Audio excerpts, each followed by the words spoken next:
بنحبك يا اسامه، انت لعيب كبير ومحترم وعندك امكانيات كبيره، فخلينا نفضل نحبك في الكوره وفي كل حاجه. ضربه الراس الخطيره، اول هدف اللقاء. نعم، اول هدف انه العراق يا حبيبي، انها العراق يا عزيزي، انها العراق. نعم نعم نعم نعم، العراق العراق العراق العراق يا ساده. وحكيم شاكر من عارف قد يكون مدرب خارق للعاده.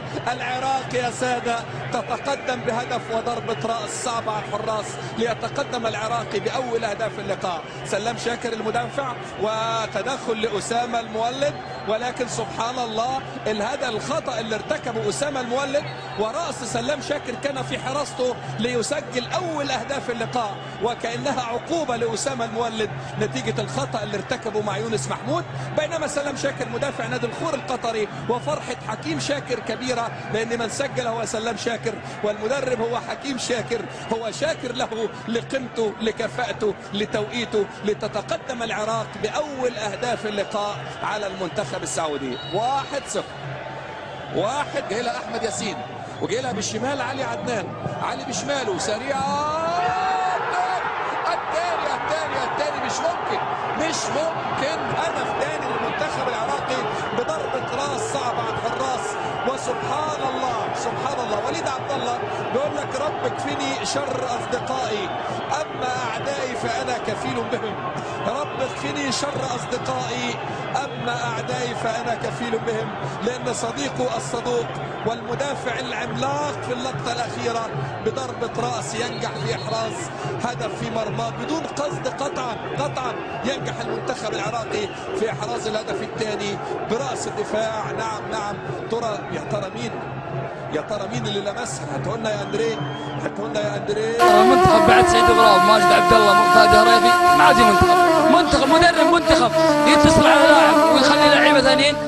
ممكن رصيده خلص ما اتصل على خالد سالع او على علزي او على لعيبه الاتحاد. فصراحه منتخب للاسف ما يرقى طموحاتنا حق المشجعين. اول شيء اهني اخواننا العراقيين. ثاني شيء انا ابغى اعرف فين صانع اللعبه اليوم، بس هذا السؤال بس. ريكارد اختار حوالي 70 لاعب من كل الانديه، مو لاقي صانع لعب. معقوله مو لاقي صانع لعب؟ والله صناع اللعب موجودين، لكن هو يعني ماني عارف من اساسا صانع اللعبه اليوم، بس ابغى اعرف مين صانع اللعب. اولا هذا المنتخب صراحه المفروض يغيرونه منتخب سكوتش، ونتامل بعد في البطوله الظاهر ما واصلتنا بعد. صراحه اكبر خراب من هذا المنتخب هي الانديه، ترفع اسعار اللعيبه ويشوف نفسه على الكوره هنا. اول شيء بسم الله الرحمن الرحيم، الحمد لله رب العالمين والصلاه والسلام على اشرف الانبياء والمرسلين. اول شيء نحب نبارك المنتخب العراقي، يعني اشتغل كرتين عربيه وفاز فيها، وهذه مشكله المنتخب من سنين. ونقول هذا لك منتخبنا، وان شاء الله في مباراتين ونقدر نعوض فيها. ودائما من اول مباراه ما نقدر نحكم على اللعيبه، ولكن في نقطه واحده اللي تكلم عن ياسر او ناصر الشمراني. ما في المشكله الوحيده في المنتخب اللي واجهناها ما في نهائيا صانع لعب في الملعب. احنا ضيعنا المنتخب السعودي بشكل عام المجاملات. يعني ياسر القحطاني، الشمراني، هزازي وين راح؟ محمد نور وين راح؟ والله ما ضيعنا الا المجاملات. المنتخب السعودي الشوط الاول كان متشتت نهائيا، الشوط الثاني بدا يلعب شوي كوره صح. يوم دخل صانع اللعب العربي هو عطيف، ناقصنا شيء واحد، هزازي في الهجوم يخلصنا راس بس. لعيبه سيئه من الحارس الى المهاجم. يا اخي تاملنا في شباب ما شفنا منهم الا 2-3، الباقي كلهم من 2007 موجودين. يعني بتغيير كامل للمنتخب، تغيير كامل، نبي شباب. قاعده قول بابا الهول. بولهول منو بابا الهول؟ هذا اللي بمصر. ايه بولهول اللي مكسور خشمه. انا مالي شغل مكسور خشمه وكسوري، ايش لي في شغل فيه انا؟ الله العظيم. ايش تبي يا مشايف توصل له؟ ايش هالفريج الدايخ هذا؟ الكلمه يقط سالفه صدقوها. عاد تقول واحد قاعد حق الثاني ها؟ ايه. ناطره مناطر من تقط لك شغله بينهم ضقت. هذه حلف ذمتك، هذه حلف ذمتك،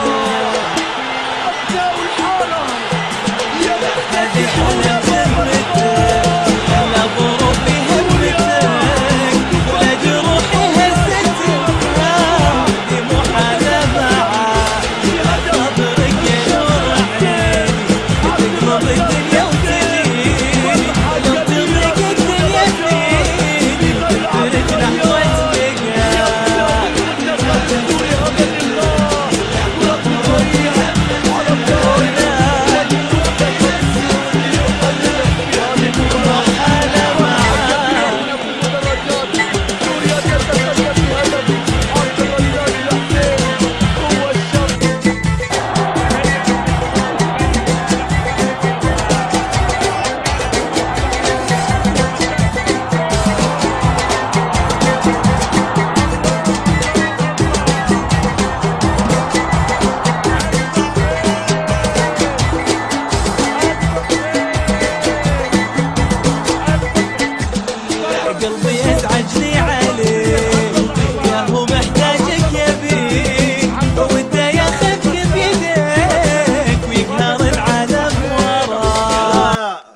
شاء الله والله بالي ظلالي قاعد يحاكيني. ايوه اي هنا طلب وينه؟ شنو خير ان شاء الله؟ شكو انا شكو بطلب. شنو شكو؟ مو اخوك مو طبجتك. طبجتي؟ اي تخشى على طبجتي من طبجتي. يلا عاد يلا تحكي علي يلا وين طلب وينه؟ تبي طلب على بالك طلب. اوكي اخوي. اي انا مربيه من سنعه. شو اسوي بعد هذه وصيه الوالد؟ الله يرحم ابوك. الله يرحمه. يعني ما تدري عنه؟ لا ما تدري عنه؟ يعني عنه. شو الاشكال هذه قاعده من صبعي علي اقول او شيء لما يطلعوا لك شوارب بعدين تعال حاكني. روح لا تكف حين اطشر مو عن وجهك.